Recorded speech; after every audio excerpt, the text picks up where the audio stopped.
Good morning. I'm Janice Coyle, as you already know, and I'm really happy to be with you today, really happy. And I'm going to talk about my favorite subject, us. You and me, us. Today we'll be considering in a little bit more depth the truth about ourselves, the truth about what we actually and really are. Today's message is inspired by the work of Joel Goldsmith, particularly his book, The Mystical Eye.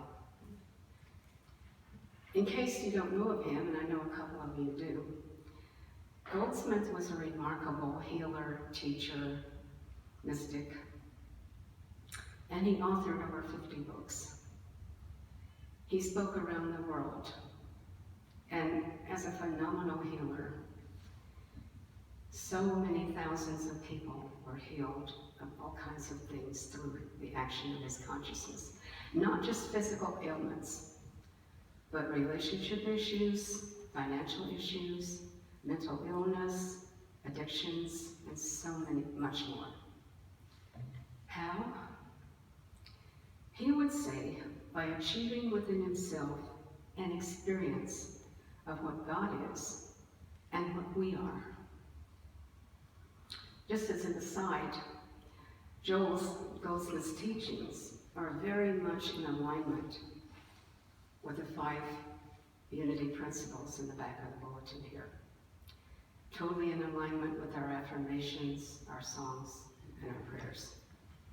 In fact, he was a contemporary of Charles and Mildred Fillmore and knew about them and mentions unity in a couple of his books. Goldsmith had a very simple but profound message. God is the only truth, the only reality, the one and only presence. All discord in the world, within each of us also, is caused by the belief in a separate existence outside God. So first, what is God? We all seem to agree on that. God is the source of everything. God is omniscient, all-knowing, omnipotent, all-power, omnipresent, present, and everything. All creation is an emanation of God. We believe, and the mystics say, God is love, life, and perfection. So what are we? Well, that's a little bit more in dispute.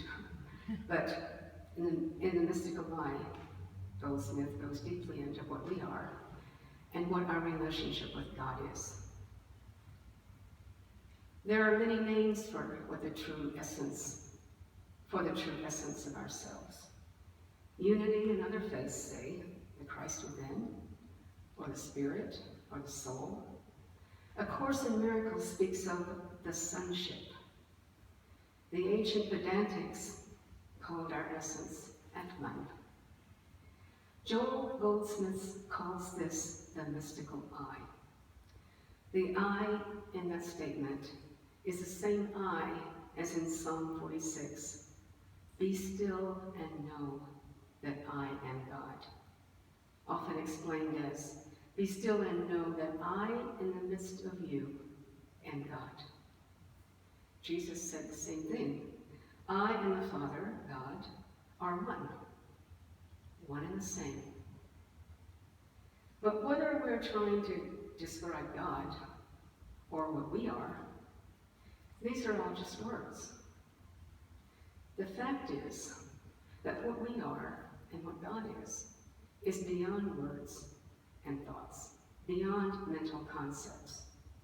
Goldsmith wrote a whole book titled Beyond Words and Thoughts.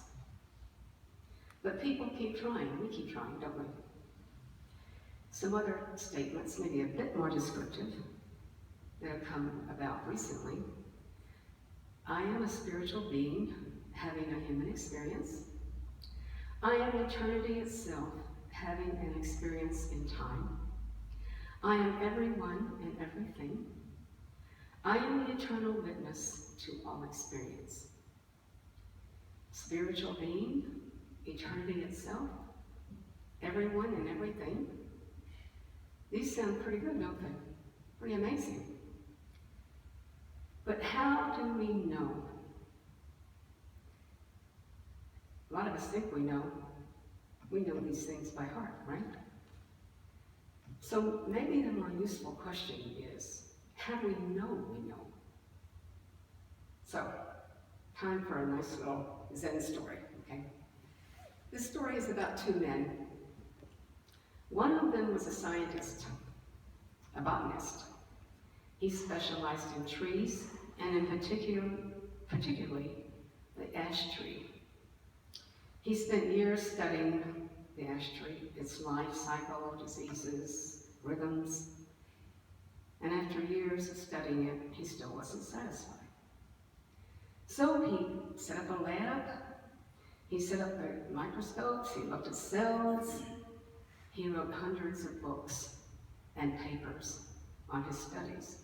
He became the world's foremost authority on the ash tree. He wasn't satisfied. He died not satisfied, thinking that he still didn't know everything he could know about the ash tree. The second man was a humble farmer. He tended his fields during the day. He liked his plants. And one day, it was a hot day, he decided to have some rest, so he went and sat down by beneath an ash tree, and sat there just enjoying the shade. He leaned back against the tree, and suddenly, for a few moments, he had an actual experience of being the tree.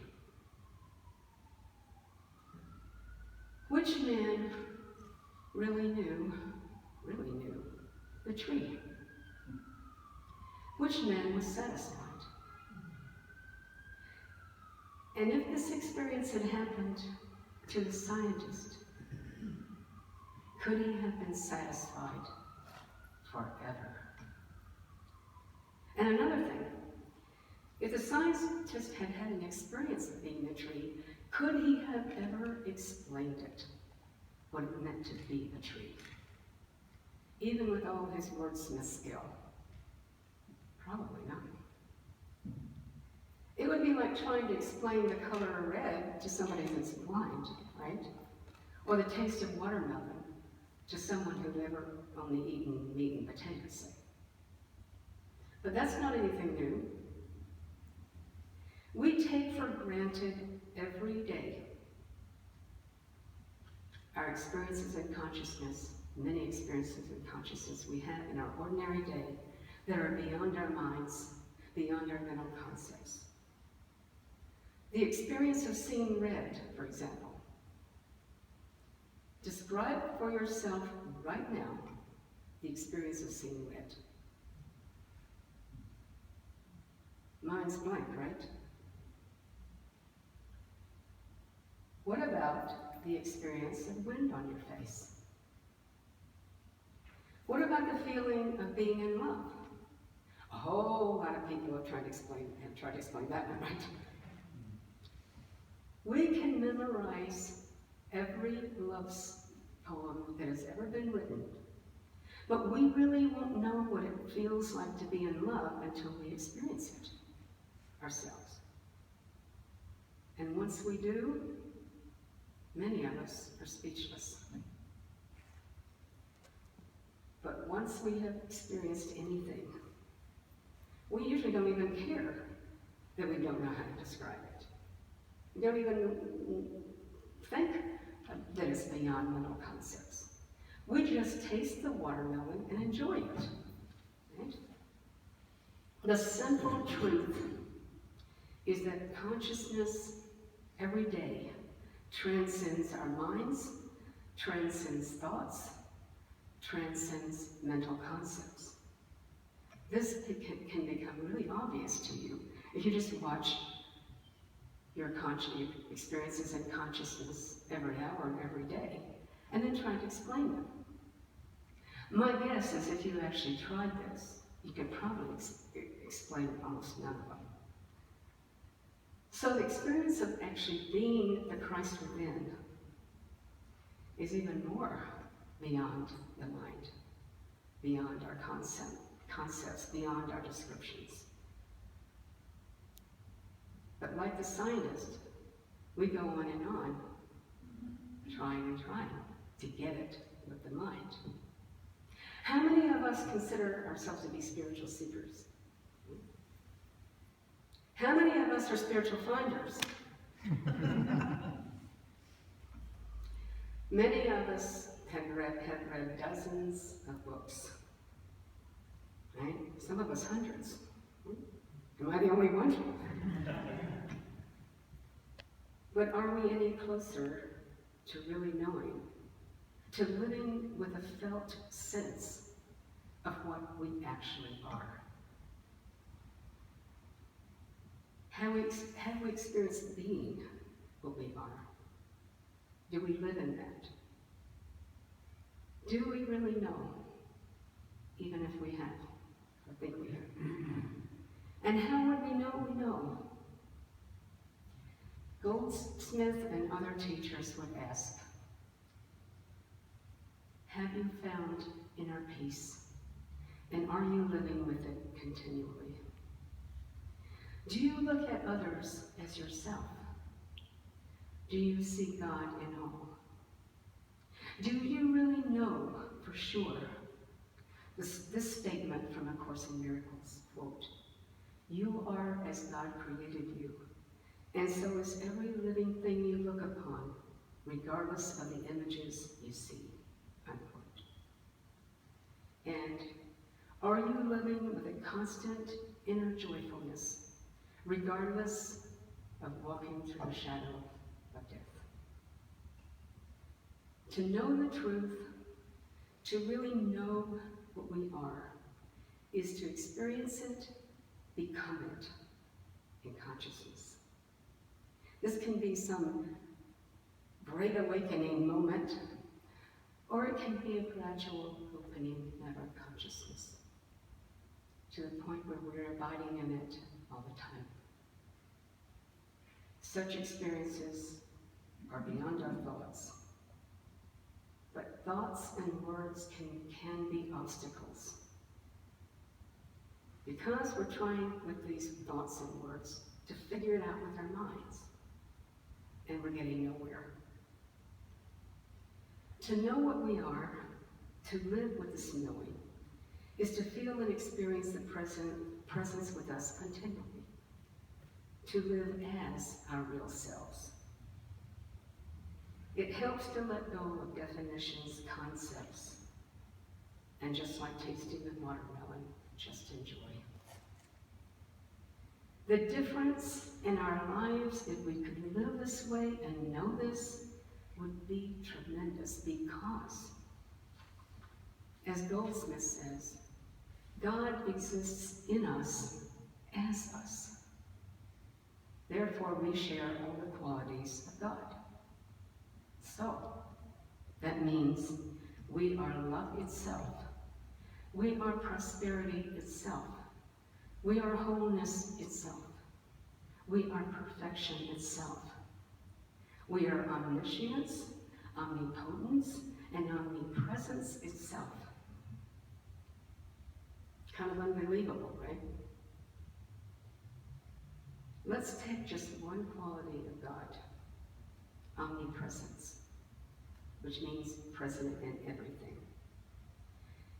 Many who have the experience of being what we are speak of a sense of being everyone and everything that is.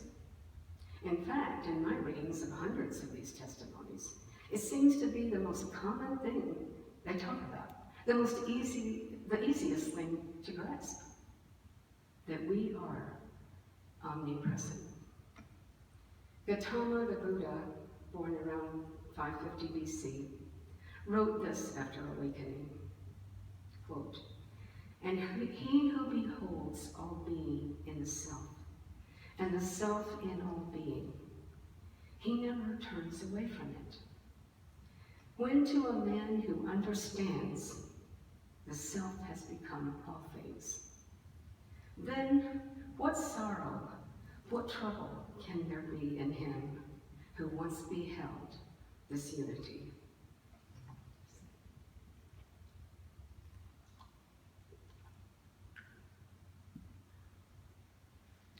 And one of the clearest statements of this truth I've ever read is by Anita Moorjani, who wrote a book called Dying to Be Me, about her near-death experience. She writes, quote, "As I continue to plunge deeper into the other realm, expanding outward, becoming everyone and everything, I felt all my emotional attachments slowly fall away. What I can only describe as superb and glorious unconditional love surrounded me.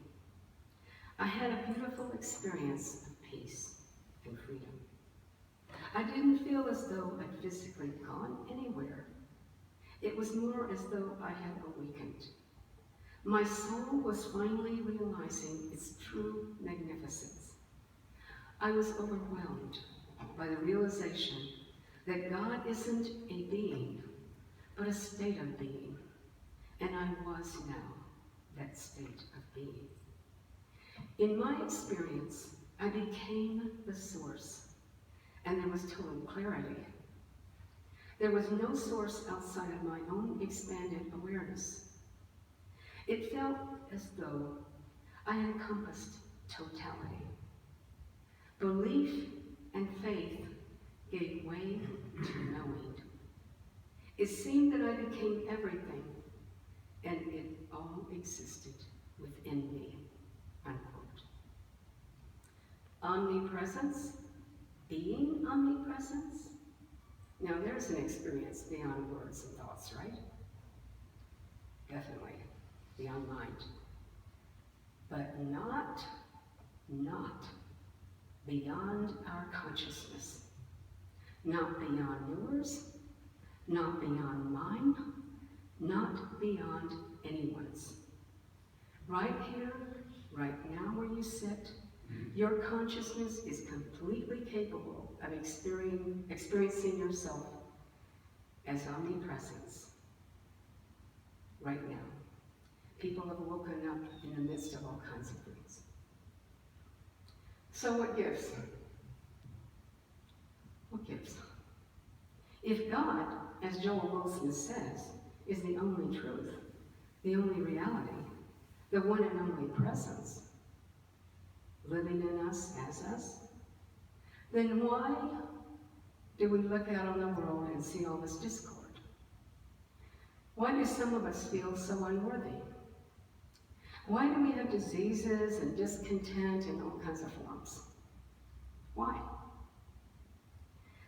Goldsmith taught that all discord within each individual or in the world at large is caused by the belief in a separate existence outside God. He called this a universal mesmerism, a worldwide hypnosis. He called it the belief in two powers, good and evil, God and something else. And so we have learned to pray to God with perfection, to overcome some other force or condition that is less than perfect. But God is the only reality. There is no other force or condition other than God being God all the time. So we ask for God to do something to something else, and that's useless. God is already being God, and God is all there is.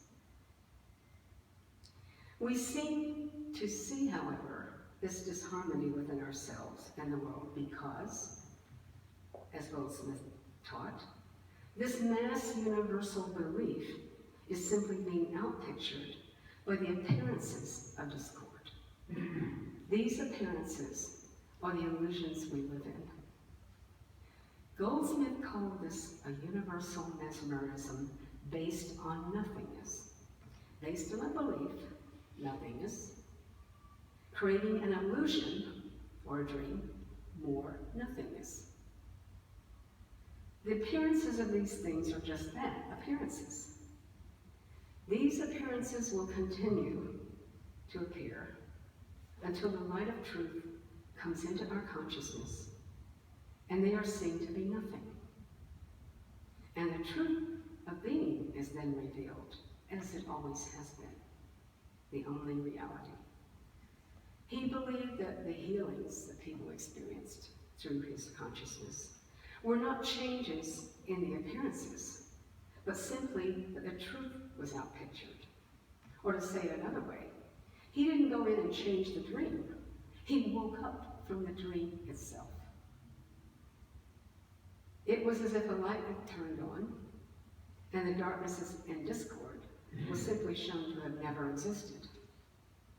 Behind the illusions, the reality of God's beautiful and perfect creation of the world and ourselves remains as it was originally created. This mass hypnotism, Goldsmith teaches, is impersonal. It's not our fault. We are victims of the world mind. So he taught that we should impersonalize it. It is not